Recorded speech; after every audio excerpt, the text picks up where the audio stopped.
APDCL অৰ্থাৎ Assam power distribution company লিমিটেডত পদ মুকলি হৈ আছে। লাষ্ট ডেট হ'ল 14/7/2024 অৰ্থাৎ 14 জুলাই 2024 last date. Assam power distribution company limited ইয়াত 69টা অৰ্থাৎ 69টা এছিষ্টেণ্ট একাউণ্টছ অফিচাৰৰ পোষ্ট মুকলি হৈ আছে, যিকেইটা পদৰ কাৰণে আপোনালোকে এপ্লাই অনলাইন কৰিব পাৰিব।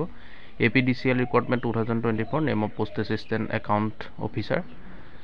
টোটেল পোষ্ট ওলাই আছে 69টা। ডিচিপ্লিন ৱাইজ ভেকেঞ্চি ভাগ কৰা হৈছে।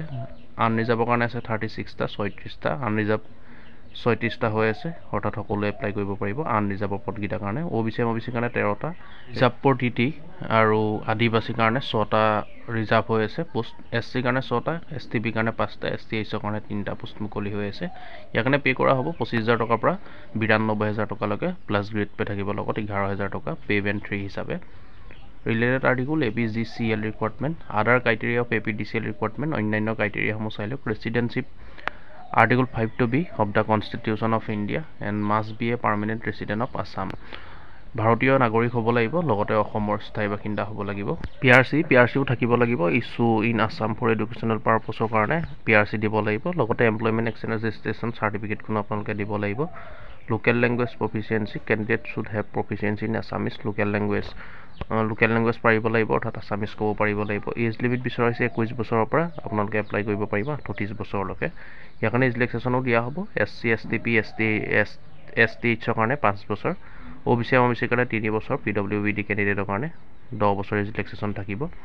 ইয়াৰ কাৰণে এডুকেশ্যনেল কোৱালিফিকেশ্যন বিচৰা হৈছে, বেচেলাৰ ডিগ্ৰী বিচৰা হৈছে, bachelor degree in arts science বা কমাৰ্চৰ ফ্ৰম এ ৰিকগনাইজ ইউনিভাৰ্চিটিৰ পৰা পাছ কৰা হ'ব লাগিব, লগতে 55% মাৰ্কছ থাকিব লাগিব, বা BCom in aggregate or 55 marks in honours major subject BCom কৰিলেও হ'ব, বা মিনিমাম 55% এগ্ৰিগেট মাৰ্কছ থাকিলেও আপোনালোকে এপ্লাই কৰিব পাৰিব। ইটছ ফৰ আৰ্টছ বা ছায়েন্স গ্ৰেজুৱেট হেভিং মেথমেটিক্স বা ছায়েন্স যদি গ্ৰেজুৱেশ্যন কৰা আছে ছায়েন্সৰ পৰাও পাৰিব, মেথমেটিক্স ছাবজেক্টটো থাকিব লাগিব। Statistics as one of the subject সেইটোও থাকিব লাগিব, ষ্টেটিক্স যদি আছে তেতিয়াও পাৰিব, বা 55% মাৰ্কছ থাকিব লাগিব। আৰু মেথমেটিক্স ষ্টেটিক্স এজ অনাৰ BA বা BSc কৰা হ'লেও আপোনালোকে পাৰিব। আপোনালোকে এইখিনি চাই ল'ব ভালকৈ এডুকেশ্যন কোৱালিফিকেশ্যনখিনি। মই আপোনালোকক এনে ওপৰে কৈ দিছোঁ, আপোনালোকে ভালকৈ চাই ল'ব। For departmental candidates and those belong to the schedule caste schedule tribe, অৰ্থাৎ SC আৰু ST কেণ্ডিডেটৰ কাৰণে মিনিমাম কোৱালিফিকেশ্যন বেচেলাৰ ডিগ্ৰীত 50% হ'লেও পাৰিব এপ্লাই কৰিবলৈ। এনেই 55% বিচাৰিছে, কিন্তু SC ST কেণ্ডিডেটৰ ক্ষেত্ৰত 50% হ'লেও পাৰিব আপোনালোকে এপ্লাই কৰিবলৈ। কম্পিউটাৰ প্ৰফিচিয়েঞ্চি লগতে ডিপ্ল'মাও থাকিব লাগিব, 3 মাহৰ এখন কম্পিউটাৰ ডিপ্ল'মা আপোনালোকৰ থাকিব লাগিব। এমপ্লয়মেণ্ট এক্সচেঞ্জ ৰেজিষ্ট্ৰেশ্যন মই সেইটো কৈছোঁ আপোনালোকে, এমপ্লয়মেণ্ট এক্সচেঞ্জ ৰেজিষ্ট্ৰেশ্যন চাৰ্টিফিকেটখন আপোনালোকৰ থাকিব লাগিব, যিখন অসমৰ হ'ব লাগিব। ইয়াৰ কাৰণে স্মল ফেমিলি নৰ্মছো আপোনালোকে দিব লাগিব। Application fees of APDCL recruitment, ইয়াৰ কাৰণে এপ্লিকেশ্যন ফিজ চাই লওক কিমান পে' কৰিব লাগিব। কেটেগৰী জেনেৰেলে 297 297 টকা 20 পইচা, SC ST OBC MOBC 197 টকা 20 পইচা, BPL কেণ্ডিডেটে 47 টকা 20 পইচা, PWBD কেণ্ডিডেটে 47 টকা 20 পইচা পে' কৰিব লাগিব। How to apply for APDCL recruitment, আপোনালোকে এপ্লাই অনলাইন মাধ্যমেৰে কৰিব পাৰিব। Important dates of APDCL recruitment 2024, starting ডেটটো 15 জুন আছিলে 2024 আৰু লাষ্ট ডেট হ'ল 14 জুলাই 2024।